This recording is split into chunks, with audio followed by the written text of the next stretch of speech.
Hi అండి, welcome back to my channel. ఈరోజు ఇంకొక స్పైసీ ఫుడ్తో మీ ముందుకు వచ్చానండి. అదేనండి కాలీఫ్లవర్ పకోడీ అనమాట.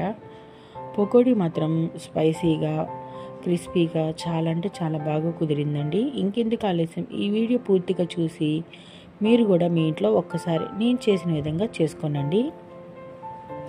ముందుగా నేను ఒక కాలీఫ్లవర్ తీసుకొని వాటిని చిన్న చిన్న ముక్కలుగా కట్ చేసుకున్నాను. అవంతా శుభ్రంగా కడిగిన తర్వాత ఇలా ఒక గిన్నెలోకి తీసుకొని కొంచెం వాటరు అలాగే పసుపు వేసుకొని కొద్దిగా ఉప్పు కూడా వేసుకొని ఒక 5 నిమిషాలు బాయిల్ చేసుకున్నానండి. ఇలా బాయిల్ అయిపోయిన తర్వాత నీళ్ళన్నీ వంచేసి ఇవన్నీ ఒక బౌల్లోకి తీసుకున్నాను. ఇప్పుడు నేను అల్లం వెల్లుల్లి పేస్టు అలాగే సన్నగా కట్ చేసి పెట్టుకున్న ఉల్లిపాయలు, పచ్చిమిరపకాయలు, కొద్దిగా ఉప్పు, కొద్దిగా కారం, నేను కార్న్ఫ్లోరు అలాగే బియ్య పిండి కూడా వేయట్లేదండి, నేను శనగపిండితో చేస్తున్నాను అనమాట. ధనియాలు, జీలకర్ర పొడి, శనగపిండి వేసుకుంటున్నానండి. ఇది కనీసం ఒక 50 గ్రాముల శనగపిండి ఉంటుంది. అంటే మనం కాలీఫ్లవర్ ఎంత క్వాంటిటీ ఉందో దాన్ని బట్టి మనము శనగపిండి తీసుకోవాలన్నమాట. కొద్దిగా ఎక్కువైనా పర్వాలేదు, తక్కువైనా పర్వాలేదు, ఎలా అయినా కూడా పకోడీ మాత్రం చాలా అంటే చాలా బాగా వస్తుందండి. ఆ తర్వాత గరం మసాలా కూడా వేసుకొని చక్కగా ఇలా వాటర్ ఏమీ లేకుండా నేను కలుపుకున్నాను అనమాట. ఇలా కలుపుకొని పక్కన పెట్టుకున్నానండి. ఒక 5 నిమిషాల తర్వాత పకోడీ వేసుకున్నాను. చక్కగా కలుపుకోవాలి. కలపడం పూర్తి అయిపోయిందండి. ఈ లోపల స్టవ్ మీద ప్యాన్ పెట్టుకొని నూనె వేసుకుంటున్నాను. కొద్దిగా ఫ్రై కాబట్టి కొంచెం ఎక్కువ నూనె పట్టిద్ది అనమాట. పకోడీ మాత్రం చాలా చాలా బాగా కుదిరిందండి.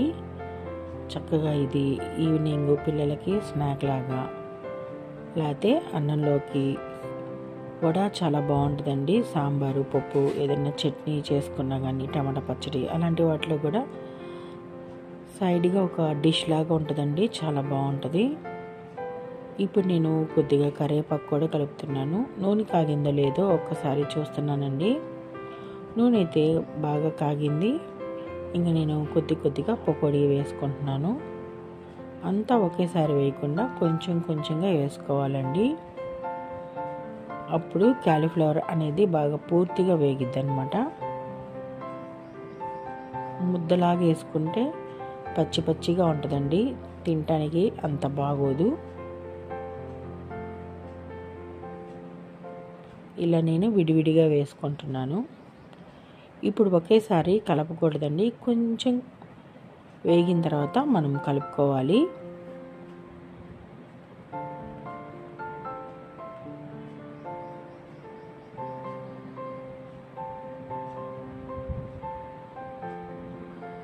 ఇప్పుడైతే బాగా వేగినాయండి. ఇంకొంచెం వేగితే బాగుంటుంది, కొద్దిగా క్రిస్పీగా ఉండిద్ది అనమాట. ఇవైతే వేగిపోయినాయండి. నేను ఒక బౌల్లోకి తీసుకుంటున్నాను. ఇలా టిష్యూ పేపర్ వేసానండి. ఆయిల్ అంతా అబ్జర్వ్ అయ్యింది కాబట్టి ఆ తర్వాత మనం తిన్నా బాగుంటుంది.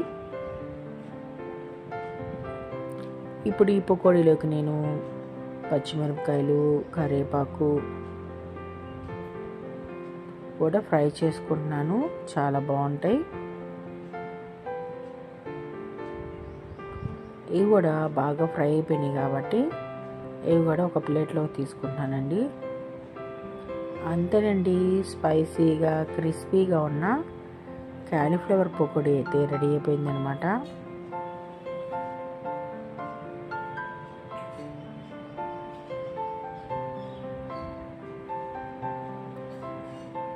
మేమైతే ఇలా సాస్లో తింటున్నామండి, నేను పిల్లలు.